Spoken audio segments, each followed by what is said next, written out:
Yo, what up? You're watching J2ME in 2025. So, last time we drew a red ball on a white canvas like this. This time, let's get into something a bit more interesting, that is, Introduction to Game Physics. And by the end of the video, we will be having this bouncing red ball. And yeah, let's get started. So, what is game physics? It's the simulation of physical phenomena in a video game environment. So, what that means is the realistic physical things that we see in our day-to-day life that get simulated in our video game using code, right? And this includes gravity and motion, collision detection, fluid simulation, particle effects, and so many more things. And it uses the same well-studied equations that we use for regular physical computation. Let's jump into the equations of motions, because motion is one of the most commonly used physical theme in a video game. And as you can see, we have these equations, these 5 equations. V equals V equals U plus AT.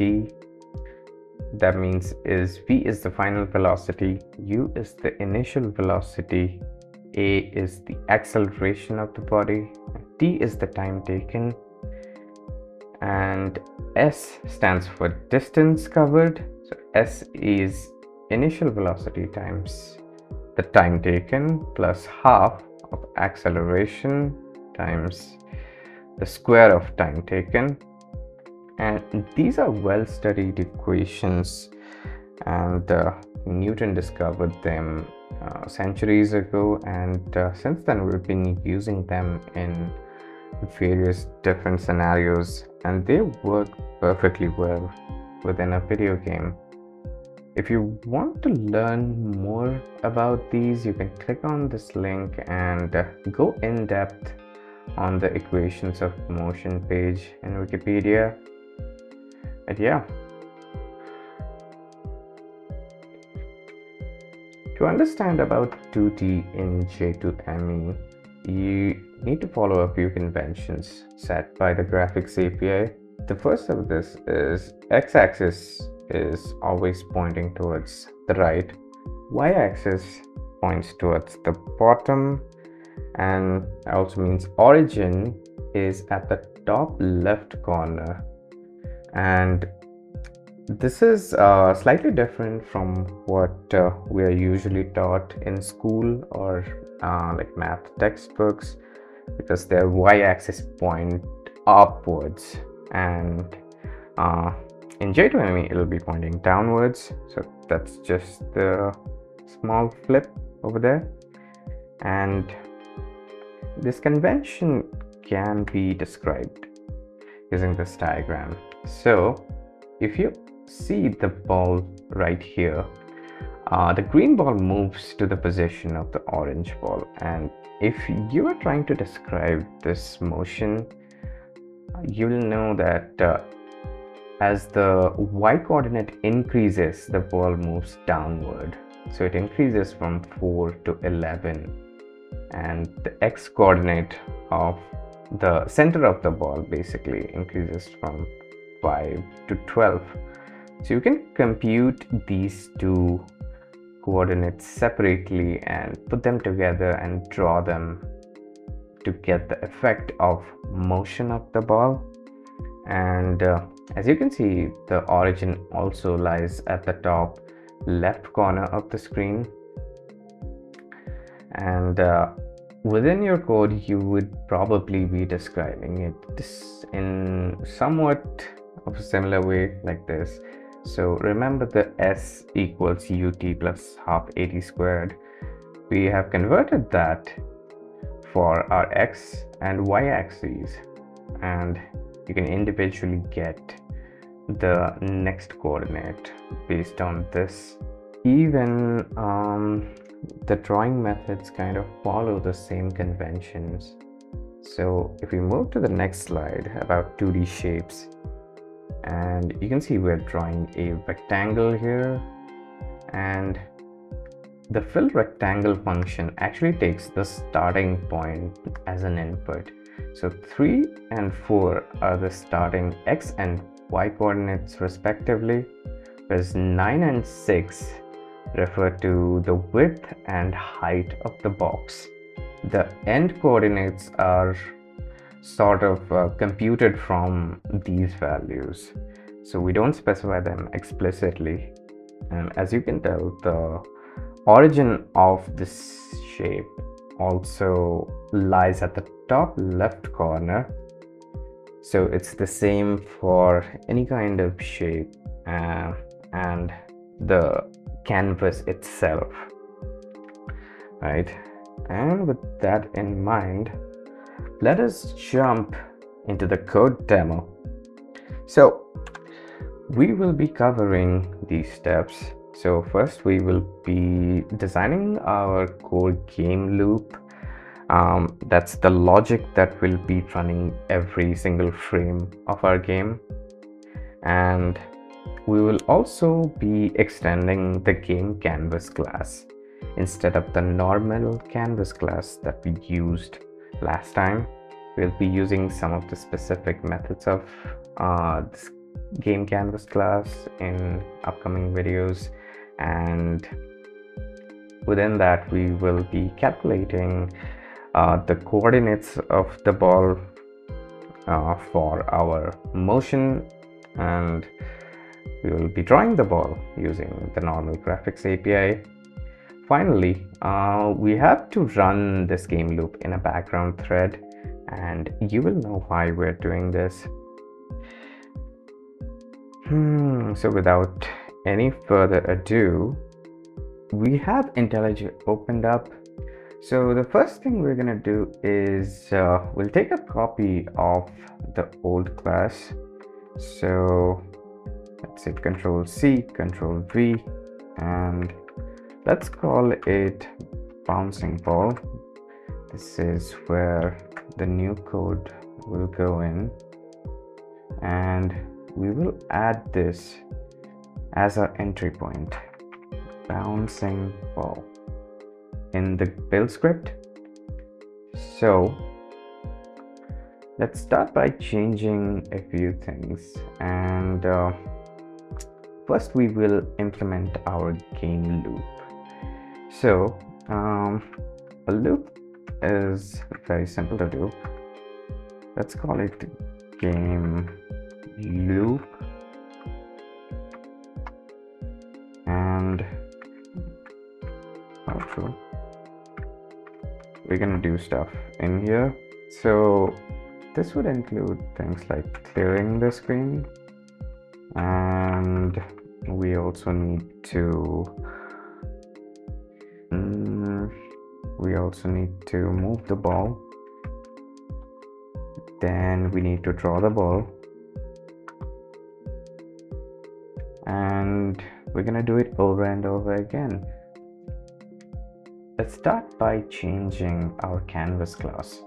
So instead of this canvas, we are going to use the game canvas class provided by J2ME.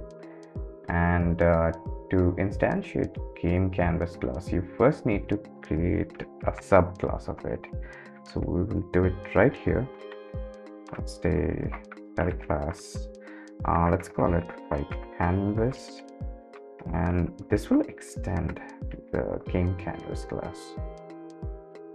The first thing you need to do is to create a constructor and call the super function. Oh, it's super true. Right. The true is related to how input events are processed by the game canvas. You don't need to worry about it. And we'll also set full screen to true. And inside this white canvas, we are going to define all of these methods. So let's create a reference let's call it final white canvas. This equals white canvas, and we can use that in our game loop. Let's start by defining the clear function, and we're simply going to copy them over from our previous code. So this is what clear should do, and the next is for creating or drawing the ball. Right, so we'll create another one. Let's call it void draw ball, and we are going to shift these two inside here. And you're going to notice that G is not present, so let's add that. So this will be our graphics. Private graphics G, and G is get graphics. So G is finally referenced. Now you can remove the old remains of the canvas glass, and we are simply going to start using these methods here. Let's say canvas dot clear. We'll say canvas dot draw ball. Right. For the move ball, we'll need to add a bit of physics, which we'll do later. Let's try to test it out first. So I have made my canvas glass, I have made my game loop. How do I call it? Now, if I try to call my game loop right here inside the start app, and I try to run it, let's say I have to export first, then I'll do Cradle red ball emulate.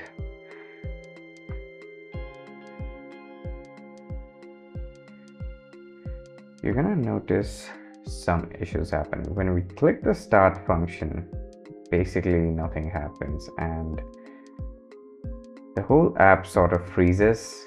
It doesn't respond. To exit, you have to do Command C at the terminal, or Control C, and this happens because game loop basically is running in an infinite loop, and due to this, start app function is getting blocked.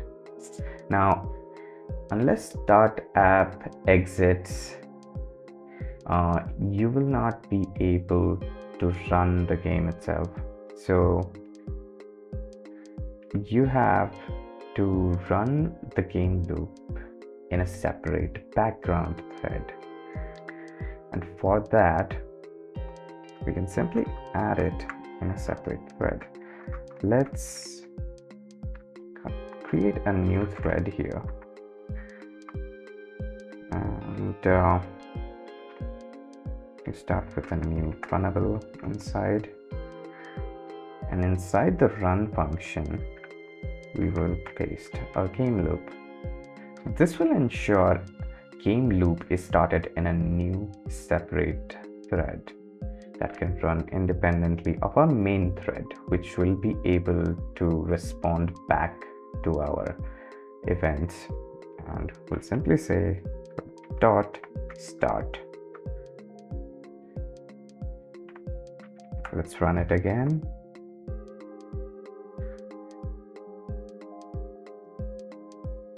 Wow. So now we are getting a clear white screen, and it's responding to input events, but the screen isn't drawing anything. That is because the game canvas subclass that we are using by default does not flush the graphics. You have to manually say graphics.flush for it to start displaying the graphics. Otherwise, it works on a input buffer, on a basically a secondary graphics buffer that it keeps, and it updates it there. So to display it, we have to say canvas dot flush graphics.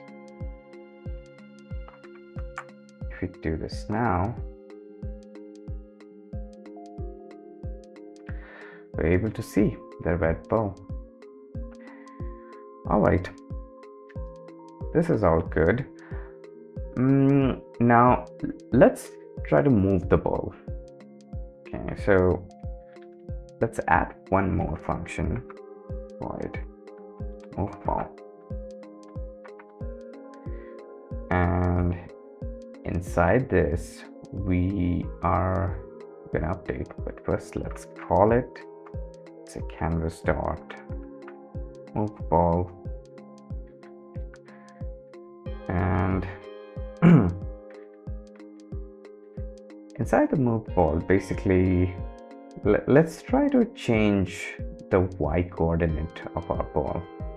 Right, so instead of a fixed value, let's use a variable. Let's call it y position, y-pos, and we'll define it right here.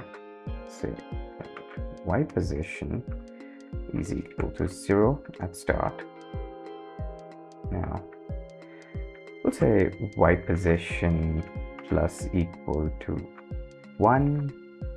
Let's try this out, run it. Whoops, sorry, it moved too fast. Let's try to reduce the value to something like 0.1, but you can't do that because this is an integer value. So first we need to convert it into a float. A float can store fractional values. Let's convert it to a float, and while rendering we have to typecast it back into an integer. And now we should be able to add a shorter number. Let's say 0.1f.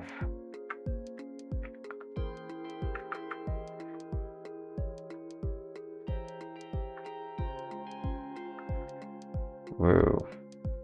Now you see it's moving a bit slow. All right.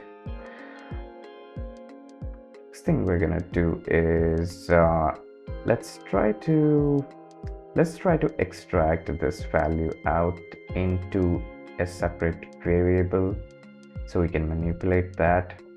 So this is basically the y velocity of our ball, and we can create y-vel and make it 0.1f, where we do plus go to y velocity. Now the reason why I did this is because the y velocity is fixed, and that's why it's pointing downwards and moving straight out of the screen. What we can do is we can implement a function to check the bounce and prevent it from doing that. Let's call it canvas.bounce ball. Right, and we will implement that right here.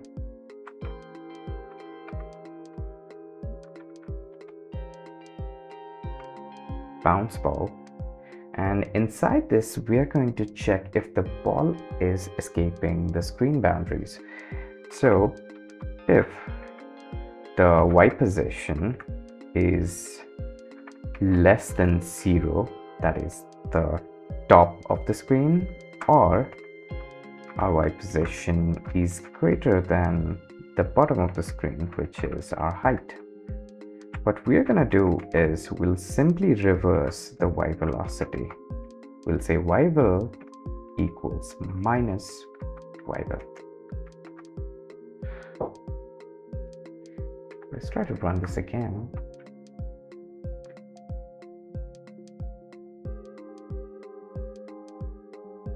now you can see it's bouncing, right? But it's going a bit deep inside the screen. Again, that is because the origin of the ball itself lies in the top left corner of the ball. So what we can do is, to correct it, we have to subtract the diameter from the height. So that'll make sure the origin stays within the bounds. But we don't have the diameter defined, so let's define that. We'll call it int dm equals, and this is the same value that you are using all over here. So this is going to be our diameter. We'll say it's 40 and we'll use it here.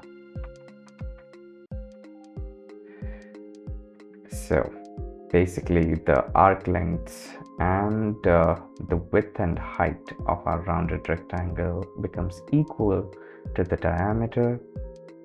That will ensure the ball is following the correct path and is being drawn correctly. So let's check it out once. All right, now you can see it's bouncing perfectly well. There's just one problem, and you won't notice it from the emulator, but if you try to transfer the jar file inside a phone, and you see the ball moves very slow, very slow, and this is happening primarily because the game loop is running slower in a mobile device compared to the desktop, and we will see a fix for that in the next video. For now, we have reached the end. Thank you so much for giving your time. Please like the video and share it, and subscribe to my channel to be notified of more upcoming videos. All right, see you in the next one.